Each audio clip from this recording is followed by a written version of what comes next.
புத்திசாலி மரியா. ஒரு காலத்தில் ஒரு வல்லரசு நாட்டில் கோபின் என்ற வியாபாரி வாழ்ந்து வந்தார். கோபின் அந்த நாட்டிலேயே பெரிய பணக்கார வியாபாரி ஆவார். அவர் அரண்மனையின் அருகிலேயே வாழ்ந்து வந்தார். அந்த கோபினுக்கு 3 மகள்கள் இருந்தனர். முதல் மகளின் பெயர் எலெனா, இரண்டாவது மகளின் பெயர் கிரெட்டா, கடைசி குட்டியான 3வது மகளின் பெயர் மரியா. அம்மூவரில் மரியாதான் மிகவும் அழகான பெண்ணாக இருந்தாள். ஒரு நாள் அந்த வியாபாரியை அரசர் அரண்மனைக்கு அழைத்தார். வணங்குகிறேன் பெருந்தகையே. வாருங்கள் கோபின், வாருங்கள். பெருந்தகையே, என்னை அழைத்தீர்களா? ஆமாம் கோபின். அது என்னவென்றால், நமது அண்டை நாட்டுடன் செய்த வியாபாரத்தில் ஒரு பெரிய சிக்கல் ஏற்பட்டுள்ளது. அதனால் அந்த சரக்கை கொண்டு வர மிகவும் ஒரு நம்பிக்கை வாய்ந்த நபர் தேவை. அது உங்களால் முடியும் என்று நினைக்கிறேன். அதனால்தான் நான் உங்களை வரவழைத்தேன். அரசர் கூறியதை கேட்டதும் கோபினுக்கு தலை சுற்றியது. அவருக்கு மகள்களை பற்றிய கவலை. இதுவரை அவர் மகள்களை தனியாக விட்டு போனதே இல்லை. என்ன விஷயம் கோபின்? ஏன் அமைதியாக இருக்கிறீர்? ஒன்றும் பெரிய விஷயமில்லை அரசே. நான் போய்விட்டால் என் மகள்கள் தனியாக வீட்டில் இருப்பார்களே, அதுதான். அவர்களை பற்றின இந்த கவலைதான் அரசே. கவலைப்படாதீர். நீங்கள் சென்ற பிறகு உங்கள் மகள்கள் பத்திரமாக பார்த்து கொள்ளப்படுவார்கள். நீங்கள் கவலைப்பட வேண்டாம். அது போதும் அரசே. கோபினுக்கு தன் மகள்களை தனியாக விட்டு செல்ல மனமில்லாத போதும் அரசரின் விருப்பத்தையும் மறுக்க முடியாத நிலையில் இருந்தார். அவர் வீட்டிற்கு சென்று தன் மகள்களுக்கு விவரங்களை சொன்னார். பிறகு 3 ரோஜா தொட்டிகளை 3 மகள்களுக்கு ஒவ்வொன்று கொடுத்துவிட்டு அவர்களிடம் கூறினார். நான் வேலை நிமித்தமாக வெளியூர் போகிறேன். வீட்டிற்குள் யாரையும் அனுமதிக்காதீர்கள். அப்படி நீங்கள் அனுமதித்தால் அது இந்த பூச்செடிகள் மூலம் எனக்கு தெரிந்துவிடும். நாங்கள் தவறாக எதுவும் செய்ய மாட்டோம் அப்பா. தைரியமாக போங்கள், கவலைப்படாதீர். தன் மகள்களிடம் விடை பெற்ற கோபின் அங்கிருந்து புறப்படுகிறார்.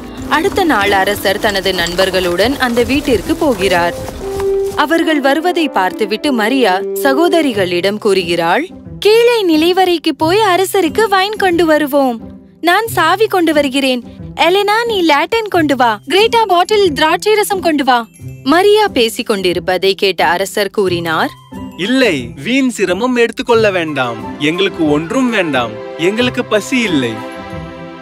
சரி சரி, உனக்கு கேட்டதா மரியா? அரசருக்கு எதுவும் வேண்டாமாம்.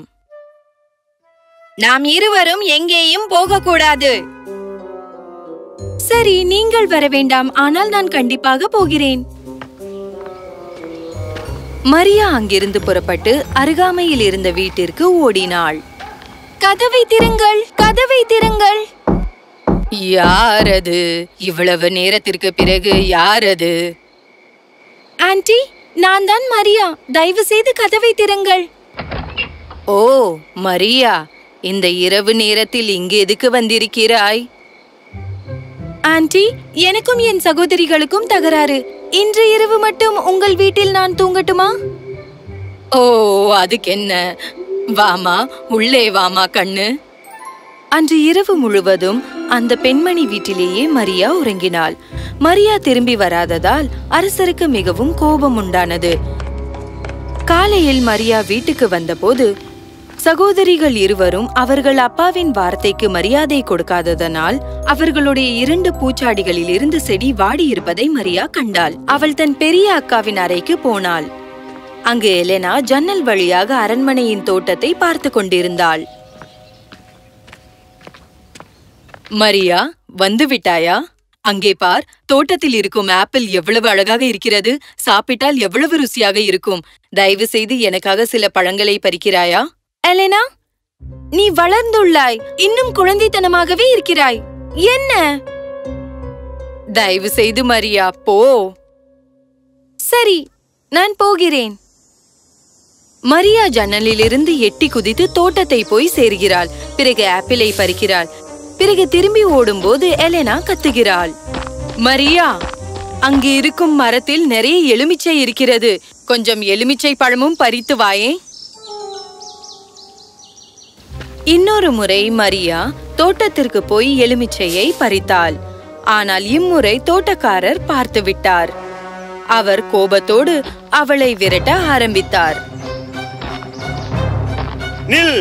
என்ன நினைத்து இங்கிருந்து எலுமிச்சையை பறித்துக் கொண்டு ஓடுகிறாய்? நில்!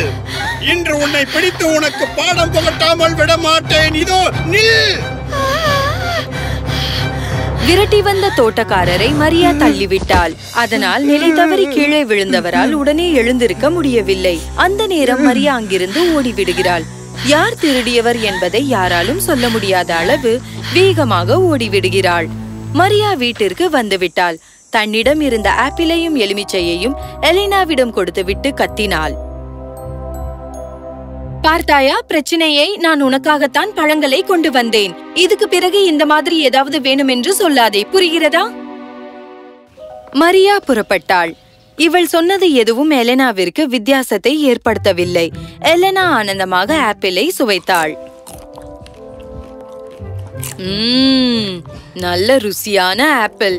நல்ல வேளையாக மரியா கொண்டு வந்தாள். இல்லை என்றால் நான் இதை சாப்பிட முடியுமா? பாவம் தோட்டக்காரர், இன்னும் அவர் வலியால் கத்திக் கொண்டிருப்பார். அடுத்த நாள் இரண்டாவது சகோதரிக்கும் வாழைப்பழம் சாப்பிட வேண்டும் என்று போலிருந்தது. அவள் மரியாவிடம் வாழைப்பழம் வேண்டும் என்று கேட்டாள். முதல் நாள் நடந்ததை நினைத்து மரியாவிற்கு போக விருப்பமில்லை. ஆனால் அக்காவின் வற்புறுத்தலினால் மரியா போனாள். இம்முறை அவள் தோட்டத்திற்கு போன போது அங்கு அரசர் உலாவிக் கொண்டிருந்தார். அவர் மரியாவை பார்த்தார். ஓ, நீதானா அது? இதற்கு உனக்கு தண்டனை உண்டு. அரசர் மரியாவிடம் பல கேள்விகளை கேட்டார். மரியா உண்மையை ஒப்புக்கொண்டார். இப்போது அரசர் அவளிடம் கூறினார், நீ செய்த குற்றத்திற்காக உன்னை உன் வீட்டில்தான் நான் உன்னை தண்டிக்கப் போகிறேன். என்னுடன் வா. அரசர் அவள் வீட்டை நோக்கி நடந்தார். மரியா அவரை பின்தொடர்ந்தாள். மரியா அப்படியே ஓடிவிடுவாளோ என்று அரசர் பின்னால் திரும்பி பார்த்து கொண்டே போனார். ஆனால் திடீரென்று அவர் திரும்பி பார்க்கும்போது மரியா மறைந்து விட்டாள். அவள் வந்த சுவடே இல்லை. அதன் பிறகு அவளை நகர் முழுவதும் தேடச் சொன்னார். ஆனால் அவளை காணவில்லை. இந்த கோபத்தினால் அவர் எப்போதுமே ஒருவித உக்கிரகத்தில் இருந்ததால் அவருக்கு உடல் மோசமாகிவிட்டது. பல மாதங்கள் கடந்தும் அவரது உடல் நலத்தில் ஒரு முன்னேற்றமும் ஏற்படவில்லை. இந்த இடைப்பட்ட காலத்தில் மரியாவின் சகோதரிகள் இருவரும் அரசரின் நண்பர்கள் இருவரை திருமணம் செய்தனர். அவர்களுக்கு இப்போது குழந்தைகளும் பிறந்துவிட்டது. ஒரு நாள் மரியா அக்காவின் வீட்டிற்கு பதுங்கி பதுங்கி சென்று 2 குழந்தைகளையும் தூக்கி கொண்டு அங்கிருந்து ஓடிவிடுகிறாள். பிறகு அவள் அந்த குழந்தைகளை ஒரு அழகான பூ நிறைந்த கூடையில் வைத்து யாரும் குழந்தைகளை பார்த்துவிடக் கூடாது என்று மேலும் சில பூக்களை போட்டாள். பிறகு அவள் ஒரு பையனை போல் உடை மாற்றிக்கொண்டு கூடையை தலையில் வைத்துக்கொண்டு அரண்மனையை நோக்கி நடந்து கூவிக்கொண்டே போனாள். அன்புக்காக நோய்வாய்ப்பட்டிருக்கும் அரசருக்காக யார் இந்த மலர்களை கொண்டு போவது? அன்புக்காக நோய்வாய்ப்பட்டிருக்கும் அரசருக்காக யார் இந்த மலர்களை கொண்டு போவது? படுக்கையில் படுத்துக் கொண்டிருக்கும் அரசர் இந்த குரலை கேட்டார். பிறகு அவர் தனது அறைக்கு வெளியில் காவலாளியை அழைத்தார். காவலர்களே, உள்ளே வாருங்கள். வீதியில் மலர்கள் விற்றுக்கொண்டு செல்பவரிடமிருந்து மலர்களை வாங்கி வாருங்கள். காவலாளி வெளியே சென்று அந்த மலர்களை கூடையோடு வாங்கினார். அவர் அந்த கூடையை அரசரிடம் கொடுத்தார். அரசர் வாங்கியவுடன் கூடையின் மூடியை திறந்தவுடன் உள்ளே இருந்த குழந்தைகளின் அழுகுரல் கேட்டது. மலர்கள் மத்தியில் கூடைக்குள் 2 குழந்தைகளை கண்டார். அவரது இதயம் அன்பினால் நிறைந்தது. இந்த அற்புத பரிசை கொடுத்த மரியாவிற்கு என்ன கைமாறு செய்வது என்று யோசித்தார். ஆனால் மரியா தன்னை எவ்வாறு அவமானப்படுத்தினாள் என்பதையும் நினைத்துக் கொண்டார். அதனால் அவர் மீண்டும் ஆத்திரம் அடைகிறார். அதனால் மரியாவை பழிவாங்க வேண்டும் என்று மனதை மாற்றிக்கொள்கிறார். அப்போது காவலாளி உள்ளே வருகிறார். அரச பெருமானே, தாங்கள் வியாபார நிமித்தமாக அனுப்பிய வியாபாரி திரும்பி வந்து விட்டார். வரட்டும். ரத்தின கற்கள் பதிக்கப்பட்ட கோட்டுடன் நாளை நீதிமன்றத்திற்கு அவரை வரச் சொல். ஒருவேளை அவர் காட்டாவிட்டால் அவர் கண்டிப்பாக தண்டிக்கப்படுவார். ஆகட்டும் அரசே.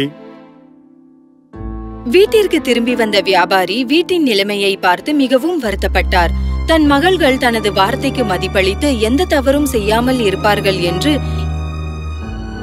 எண்ணியவருக்கு ஒருவரும் இல்லத்தில் இல்லாததை கண்டு வருத்தப்பட்டார். மூத்த பெண்கள் இருவரும் இவரது அனுமதி இல்லாமலேயே திருமணம் செய்து கொண்டதை தெரிந்து கொண்டார்.